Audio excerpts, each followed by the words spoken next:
नमस्कार दोस्तों, आइए जानते हैं आज मध्य प्रदेश की बड़ी खबरें। आज की पहली खबर है कि बस स्टॉप पर दिखेगा। कब आएगी बस? इंदौर के बस स्टॉप अब नए लुक में नजर आएंगे। पीपीपी मॉडल के तहत शहर के पुराने बस स्टॉप को बदलने का काम शुरू हो चुका है। बॉम्बे हॉस्पिटल चौराहे पर एक डिजिटल बस स्टॉप तैयार किया जा चुका है, जिसमें डिजिटल स्क्रीन भी लगाई है। साथ ही यहाँ बैठने की उचित व्यवस्था, मोबाइल चार्जिंग की व्यवस्था के साथ ही रैंप भी बनाया गया है। इसी तरह से शहर के 200 बस स्टॉप का बदलने का काम शुरू किया गया है। पूरे शहर में 400 बस स्टॉप को डिजिटल बस स्टॉप में बदला जाएगा, जिससे यात्रियों को काफी सुविधा मिल सकेगी।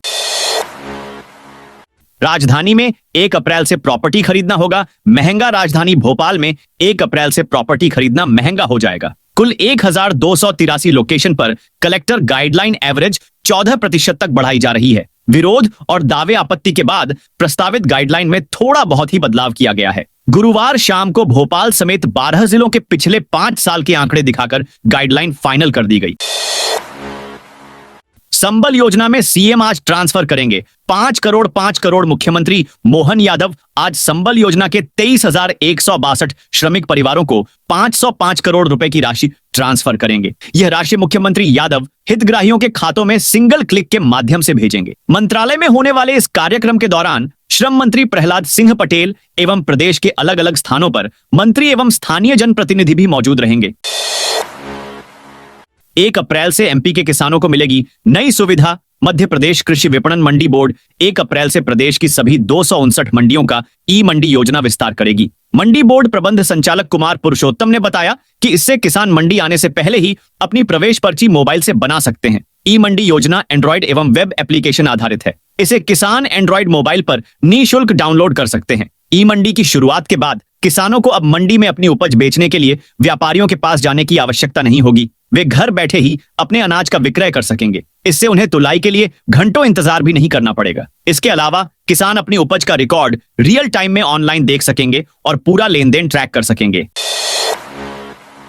महाकाल अवैध वसूली में फरार एक का सरेंडर। एक गिरफ्तार विश्व प्रसिद्ध श्री महाकालेश्वर मंदिर में दर्शन व भस्म आरती के नाम पर अवैध वसूली मामले में फरार 4 आरोपी में से कांग्रेस नेता दीपक मित्तल ने मंगलवार को महाकाल थाने में सरेंडर कर दिया था। अब गुरुवार को पुलिस के हाथ 2 और आरोपी लग गए, जिसमें से एक आरोपी ने कोर्ट में सरेंडर किया तो दूसरे को महाकाल थाना पुलिस ने गिरफ्तार कर लिया है। महाकाल अवैध वसूली मामले में कुल 14 लोगों को आरोपी बनाया था, जिसमें से 10 आरोपियों को सोमवार को ही जमानत मिली है। वहीं फरार 3 आरोपी की तलाश पुलिस कर रही थी। मामले में आरोपी आशीष शर्मा कोर्ट में पेश हुआ, जबकि पंकज शर्मा ने महाकाल थाने पहुंचकर अपने आप को सरेंडर कर दिया था।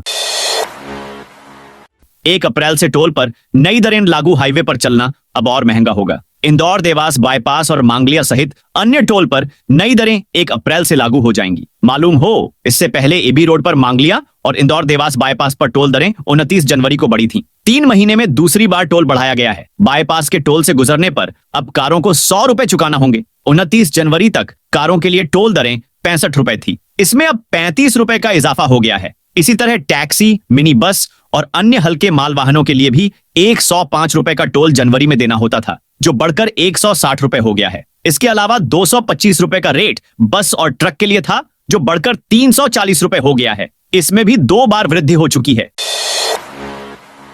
पंचायतें बनाएंगी 1000 नए तालाब। मध्य प्रदेश को 90 लघु व मध्यम सिंचाई परियोजनाएं मिलेंगी। 50,000 खेत तालाबों का निर्माण होगा, जबकि पंचायतें 1000 नए तालाबों का निर्माण करेंगी। साथ ही एमपी में 40,000 किलोमीटर लंबी नहरों को पक्का करने का काम भी जल्द शुरू होगा। प्रदेश के सभी 55 जिलों की वाटर बॉडीज का डिजिटल डाटाबेस तैयार किया जाएगा। इससे इनके संरक्षण के प्रयास शुरू हो सकेंगे। इसके लिए हर गांव से 2-3 महिला पुरुषों का चयन कर प्रदेश में 1 लाख जलदूत तैयार किए जाएंगे। प्रदेश को पानीदार बनाने के लिए पंचायत एवं ग्रामीण विकास, जल संसाधन, नगरीय विकास सहित 12 से अधिक विभागों ने मिलकर एक योजना बनाई है।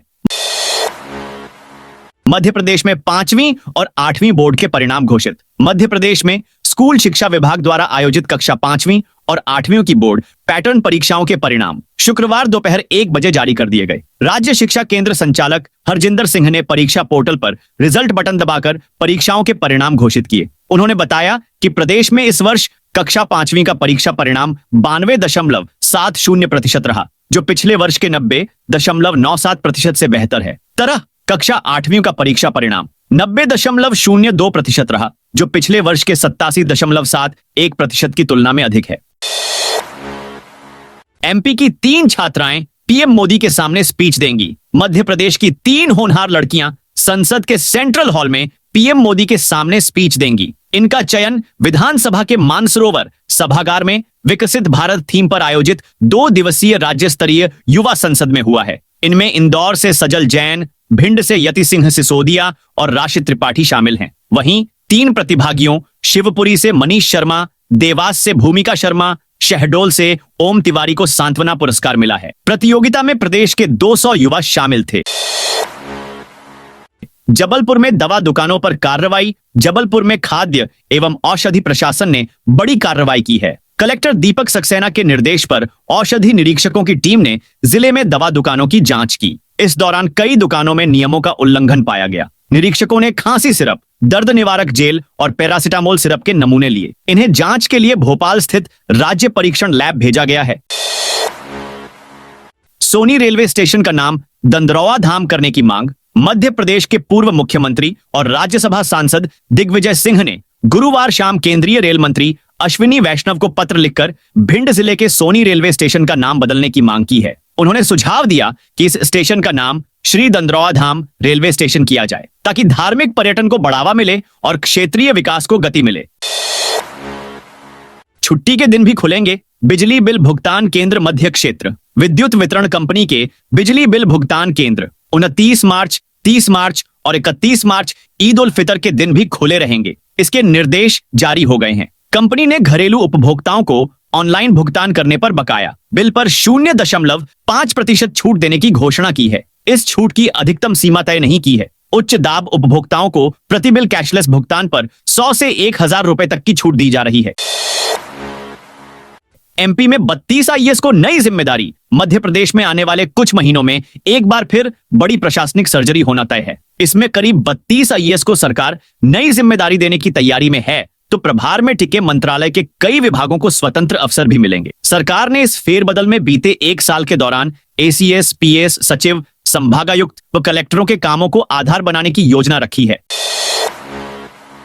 एमपी की बड़ी फैक्ट्री इस तारीख को होगी। कुर्क मध्य प्रदेश के नीमच जिले की जावत तहसील के नया गांव में बंद हो चुकी CCI cement corporation of India factory की कुर्की की तारीख कोर्ट ने तय कर दी है। जावत तहसील कोर्ट ने फैक्ट्री की कुर्की के संबंध में आदेश जारी करते हुए कुर्की की तारीख 2 अप्रैल तय की है। कोर्ट ने फैक्ट्री की कुर्की के दौरान जिम्मेदार अधिकारियों को मौके पर मौजूद रहने के निर्देश भी दिए हैं। कोर्ट ने यह भी कहा है कि किसी जिम्मेदार के कुर्की के दौरान उपस्थित न होने पर एक पक्षीय कार्रवाई की जाएगी। एमपी में महसूस हुए भूकंप के झटके। मध्य प्रदेश के सिंगरौली में गुरुवार की दोपहर भूकंप के झटके महसूस किए हैं। इसकी जानकारी राष्ट्रीय भूकंप विज्ञान केंद्र ने दी। भूकंप की तीव्रता रिक्टर स्केल पर 3.5 मापी गई है। बता दें कि भूकंप के झटका दोपहर 3:07 पर आया था, जिसका केंद्र जमीन के 10 किलोमीटर की गहराई में था। भूकंप के झटके सिंगरौली के आसपास के जिलों में भी महसूस किए गए। लोगों ने भूकंप के कारण घर से बाहर निकलकर सुरक्षित स्थानों पर पनाह ले ली। हालांकि लोगों को धरती की कंपन का महसूस नहीं हुआ। एमपी के इस जिले में बंद होंगे 51 स्कूल। नया शिक्षा सत्र 1 अप्रैल से शुरू होगा। इसके लिए शिक्षा विभाग ने दिशा निर्देश जारी कर दिए हैं। सरकारी स्कूलों में प्रवेशोत्सव के साथ सत्र का शुभारंभ होगा, जबकि निजी स्कूलों की मान्यता को लेकर अभी भी कागजी कार्रवाई जारी है। इस साल निजी स्कूलों की मान्यता को लेकर शिक्षा विभाग के निर्देशों के चलते जिले के 51 स्कूलों में ताला डल जाएगा। एमपी के इस जिले में सरकारी कर्मचारियों की कटेगी सैलरी। एमपी के राजगढ़ कलेक्ट्रेट सभाकक्ष में बीते दिन समीक्षा बैठक आयोजित की गई, जिसमें कलेक्टर गिरीश कुमार मिश्रा ने निर्देश दिए हैं कि जिले के किसी भी शासकीय सेवक पर विद्युत देयक की राशि बकाया न रहे। जिन शासकीय सेवकों पर विद्युत देयक का बकाया शेष है, वे अनिवार्य रूप से इसी माह बकाया राशि जमा करें। ऐसा न करने पर संबंधित के वेतन से बकाया राशि की कटौती की जाए। कलेक्टर ने कहा कि जिन दिव्यांगजनों के यूडीआईडी तैयार हो गए हैं, उनको 1 सप्ताह में यह कार्ड वितरित कर दिए जाए। एमपी सीएम का बड़ा ऐलान। एमपी सरकार नया टैक्स नहीं लगाएगी। जनता की आय बढ़ाने के हर संभव प्रयास किए जाएंगे। सीएम मोहन यादव ने यह बात एक निजी कार्यक्रम में कही। उन्होंने कहा, सरकार अपने संसाधनों का हर संभव अधिक से अधिक उपयोग करेगी और जनता को सरकारी योजनाओं के माध्यम से सशक्त बनाया जाएगा, ताकि वे सरकार के जरिए स्वयं की आय बढ़ा सके। सरकार इस काम में जो मदद कर सकती है, वे सभी मदद पहुंचाई जाएगी। जानकारी के लिए बता दें कि जीआईएस की सफलता को लेकर सीएम का सम्मान किया गया। एमपी को जल्द मिल सकती है नई रेलवे लाइन। मध्य प्रदेश के खरगोन जिले में इन दिनों रेलवे बोर्ड द्वारा खंडवा अलीराजपुर रेल लाइन का सर्वे किया जा रहा है। यह परियोजना आदिवासी बाहुल्य क्षेत्रों के लिए विकास की नई राह खोल सकती है। सर्वे टीम संभावित रूट का निरीक्षण कर रही है और भौगोलिक चुनौतियों का आकलन कर रही है। नर्मदा ताप्ती रेल लाइन समिति के इंजीनियर राधेश्याम पाटीदार द्वारा तैयार नक्शे के आधार पर यह सर्वे हो रहा है। इस रेल लाइन में अलीराजपुर, धार, बड़वानी, खरगोन और खंडवा जिले शामिल हैं। इंदौर में प्रॉपर्टी 254% तक बढ़ेगी। इंदौर जिले में प्रस्तावित प्रॉपर्टी की नई कलेक्टर गाइडलाइन 2025-26 का प्रस्ताव जिला मूल्यांकन समिति द्वारा मंजूर करने के बाद 28 मार्च को उस पर फाइनल निर्णय होगा। नए प्रस्ताव के मुताबिक विजयनगर के नजदीक निपानिया सबसे महंगा इलाका हो जाएगा। यहाँ गाइडलाइन 14,400 से 178% बढ़कर 40,000 प्रति वर्ग मीटर हो जाएगी। फाइनल प्रस्ताव के मुताबिक कुल 4,680 लोकेशन में से 3,296 लोकेशन पर गाइडलाइन बढ़ाने का प्रस्ताव भेजा है। इसमें 135 दावे आपत्ति और सुझाव समिति को मिले थे। इनमें से 7 दावे नई कॉलोनियों को गाइडलाइन में शामिल करने थे। उन्हें मानते हुए कुछ अन्य संशोधन भी किए गए हैं। इंदौर में सोने चांदी की कीमतों में रिकॉर्ड उछाल। इंदौर सराफा बाजार में कीमती धातुओं ने नया रिकॉर्ड बनाया है। गुरुवार को सोना कैडबरी 300 रुपए की तेजी के साथ 90,000 प्रति 10 ग्राम के स्तर पर पहुंच गया। चांदी चौरसा भी 400 रुपए बढ़कर 1 लाख रुपए प्रति किलो पर पहुंच गई। बकाया करों के भुगतान की अंतिम तिथि 31 मार्च। वित्तीय वर्ष 2024-25 के बकाया करों के भुगतान की अंतिम तिथि 31 मार्च है। इसके मद्देनजर नगर निगम मुख्यालय और सभी 22 जोनों के कैश काउंटर 29, 30 और 31 मार्च को अवकाश के दिनों में भी खुले रहेंगे। मेयर पुष्यमित्र भार्गव और निगम कमिश्नर शिवम वर्मा ने शहर के करदाताओं से अपील की है कि वे वित्तीय वर्ष की समाप्ति के पूर्व अवकाश के दिनों में भी संबंधित कार्यालयों में जाकर अपना संपत्ति कर, जल कर और कचरा प्रबंधन शुल्क की राशि का भुगतान कर शहर विकास में सहयोग करें।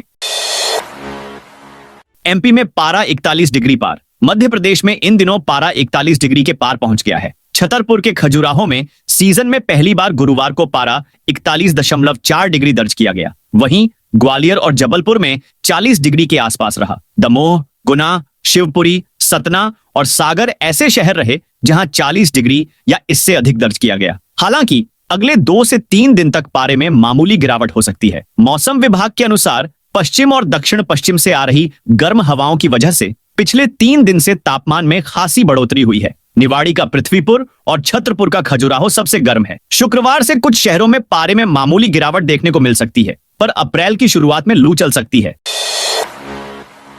राणा सांगा को गद्दार कहने का इंदौर में तीखा विरोध। समाजवादी पार्टी के सांसद रामजीलाल सुमन द्वारा राज्यसभा में महाराणा संग्राम सिंह को लेकर की गई टिप्पणी का तीखा विरोध हो रहा है। सुमन ने टीवी पर राणा सांगा की तुलना बाबर से की और उन्हें गद्दार कहा। इस बयान पर सर्व ब्राह्मण युवा संगठन ने कड़ी प्रतिक्रिया दी है। संगठन के शहर अध्यक्ष पंडित संदीप जोशी ने कहा कि राणा सांगा समस्त हिंदू समाज के महानायक हैं। उन्होंने अपने शौर्य और स्वाभिमान से पूरे हिंदू समाज को प्रेरणा दी है। विदिशा कृषि उपज मंडी में 5 दिन की छुट्टी। विदिशा कृषि उपज मंडी 22 मार्च से 1 अप्रैल तक बंद रहेगी। इस दौरान मंडी में उपज की नीलामी नहीं होगी। मंडी सचिव नीलकमल वैद्य ने बताया कि 28 और 29 मार्च को बैंकों की वार्षिक लेखाबंदी है। 30 मार्च को रविवार, 31 मार्च को ईद और 1 अप्रैल को बैंकों की छुट्टी के कारण मंडी बंद रहेगी। मंडी में नियमित नीलामी 2 अप्रैल से फिर शुरू होगी। गुरुवार को मंडी में 35,000 क्विंटल गेहूं की आवक हुई। गेहूं के भाव 2,200 से 2,600 रुपए प्रति क्विंटल रहे। जबलपुर में संपत्तियों की रजिस्ट्री में बढ़ोतरी। जबलपुर में 1 अप्रैल से कलेक्टर गाइडलाइन में प्रस्तावित बढ़ोतरी से पहले संपत्तियों की रजिस्ट्री में जबरदस्त उछाल आया है। जिला पंजीयन कार्यालय ने लगभग 1400 स्थानों को चिह्नित कर नई गाइडलाइन का प्रस्ताव भेजा है। जिला पंजीयक पवन सिंह अहिरवार के अनुसार इस वर्ष 26 मार्च तक 596 करोड़ रुपए का राजस्व प्राप्त हो चुका है। पिछले वर्ष मार्च तक यह आंकड़ा 557 करोड़ था। 33 मार्च तक राजस्व 650 करोड़ तक पहुंचने की संभावना है, जो अब तक का सर्वाधिक होगा। 4 दिन पुराने शहर में भारी वाहन प्रतिबंधित ईद और दैनिक रोजा इफ्तार के चलते रात में पुराने भोपाल के बाजारों में लोगों को आवागमन बना रहता है। रात के वक्त इन इलाकों में कोई हादसा न हो, इसलिए ईद तक भारी वाहनों का आवागमन शाम 5 बजे से रात 1 बजे तक प्रतिबंधित किया गया है। ये प्लान भोपाल ट्रैफिक पुलिस ने तैयार किया है। शाम 5 बजे से रात 1 बजे तक लाल घाटी से रॉयल मार्केट की ओर, जेपी ब्रिज, छोला मंदिर से काजी कैंप तक, प्रभात चौराहा से संगम टॉकीज की ओर और रेतघाट या पॉलिटेक्निक चौराहा से मोती मस्जिद की ओर भारी वाहन प्रवेश नहीं कर पाएंगे। स्कूलों में बस्ते का बोझ बढ़ाने वालों पर सख्ती। भिंड में शिक्षा सत्र 2025 से 26 की तैयारियों को लेकर गुरुवार को मेला ग्राउंड स्थित टाउन हॉल में कलेक्टर संजीव श्रीवास्तव ने स्कूल संचालकों की बैठक ली। बैठक में उन्होंने स्पष्ट निर्देश दिए कि यदि किसी भी स्कूल में एनसीईआरटी, एनसीईआरटी के अतिरिक्त किताबें लगाई गईं और बस्ते का बोझ बढ़ाया गया तो संबंधित स्कूल पर कार्रवाई होगी। कलेक्टर ने जिला शिक्षा अधिकारी डीईओ आरडी मित्तल को निर्देश दिए कि ऐसे स्कूलों की निगरानी करें जो अनावश्यक रूप से अतिरिक्त किताबें बेचते हैं। इंदौर में खुले 30 जन पोषण केंद्र। भारत सरकार और मध्य प्रदेश शासन ने इंदौर में एक महत्वपूर्ण पायलट प्रोजेक्ट की शुरुआत की है। खाद्य नागरिक आपूर्ति एवं उपभोक्ता संरक्षण विभाग ने जिले में 30 जन पोषण केंद्र खोले हैं। इन केंद्रों का मुख्य उद्देश्य उपभोक्ताओं की पोषण संबंधी जरूरतों को पूरा करना है। दुकानों के बाहर का अतिक्रमण हटाया। अशोकनगर में ईसागढ़ व पछाड़ी खेड़ा रोड पर दुकानों के बाहर रखे सामान को हटाया गया। ओवरब्रिज के नीचे का रास्ता खाली करवाया। कुछ दुकानों का सामान जब्त किया गया। कई दुकानदारों ने अतिक्रमण पर कार्रवाई करने गई टीम को देखकर सामान खुद ही हटा लिया। एमपी में 4 शहरों को मिलाकर बनेगी ग्रेटर कैपिटल सिटी। भोपाल को ग्रेटर कैपिटल की तर्ज पर विकसित करने के लिए भोपाल विकास प्राधिकरण को भोपाल मेट्रोपॉलिटन रीजन का नोडल एजेंसी बनाया है। इंदौर में भी आईडीए का यह जिम्मा सौंपा गया है। भोपाल मेट्रोपॉलिटन रीजन में भोपाल, विदिशा, सीहोर, रायसेन, नर्मदापुरम व राजगढ़ शामिल हैं। यूनियन कार्बाइड का कचरा नष्ट करने को लेकर हाईकोर्ट का बड़ा फैसला मध्य प्रदेश की राजधानी भोपाल के बहुचर्चित गैंगस्कांड का कारण बनी। यूनियन कार्बाइड के कचरे को इंदौर से सटे पीथमपुर की फैक्ट्री में नष्ट करने को लेकर जबलपुर हाईकोर्ट की मुख्य बेंच ने फैसला देते हुए कचरा विनिष्टीकरण को हरी झंडी दे दी है। हाईकोर्ट ने यह फैसला राज्य सरकार की ओर से कराए गए विनिष्टीकरण के 3 ट्रायल रन की रिपोर्ट के आधार पर दिया है। एमपी सरकार के मंत्री का चुनावी राजनीति से संन्यास का ऐलान। प्रदेश के राजस्व मंत्री करण सिंह वर्मा ने अपनी उम्र और स्वास्थ्य का हवाला देते हुए आगामी विधानसभा चुनाव न लड़ने की घोषणा की है। उन्होंने कहा कि घुटनों में दर्द की समस्या बनी हुई है। डॉक्टरों ने ऑपरेशन कराने की सलाह दी है। 68 वर्षीय मंत्री वर्मा ने गुरुवार को सीहोर के इछावर में मुक्तिधाम के भूमि पूजन कार्यक्रम में यह बयान दिया। उन्होंने कहा, मेरा स्वास्थ्य अब पूरी तरह साथ नहीं दे रहा है। घुटनों में दर्द बना रहता है। जांच करवाई तो डॉक्टर ने ऑपरेशन की सलाह दी। इस कारण अब मैं आगे चुनाव नहीं लड़ पाऊंगा, लेकिन अंतिम समय तक जनता की सेवा करता रहूंगा। 17 करोड़ का बिल बकाया। बिजली कंपनी ने काटा कनेक्शन। वित्तीय वर्ष समाप्त होते ही सभी विभाग वसूली में जुट गए हैं। वहीं बिजली कंपनी ने जिले के सरकारी विभागों से बकाया वसूलने की मुहिम शुरू कर दी है। नर्मदापुरम जिले में सरकारी विभाग बिजली कंपनी के सबसे बड़े बकायादार साबित हो रहे हैं। जिले के 49 सरकारी विभागों में 5001 कनेक्शन हैं, जिन पर 17 करोड़ 34 लाख रुपए से अधिक का बिजली बिल बकाया है। समर्थन मूल्य से बाजार में कीमत 200 रुपए प्रति क्विंटल ज्यादा। रब्बी सीजन में इस बार समर्थन मूल्य पर गेहूं की खरीदी से पहले जिले के किसानों का पंजीयन चल रहा है। 20 जनवरी को शुरू हुई इस प्रक्रिया को अब 2 महीने हो चुके हैं, लेकिन अब तक केवल 17,000 किसानों ने ही पंजीयन कराया है। इस साल सरकार ने गेहूं का समर्थन मूल्य 2,425 रुपए प्रति क्विंटल निर्धारित किया है। साथ ही 175 रुपए बोनस भी दिया जाएगा, जिससे किसानों को प्रति क्विंटल 2,600 रुपए मिलेंगे। हालांकि पिछले 4 वर्षों में गेहूं का समर्थन मूल्य 400 रुपए बढ़ाया गया है, फिर भी किसान पंजीयन करने में रुचि नहीं दिखा रहे हैं। तो दोस्तों, यह थी आज मध्य प्रदेश की बड़ी खबरें। आप इस वीडियो को कौन से जिले से देख रहे हैं, उस जिले का नाम कमेंट में लिखें।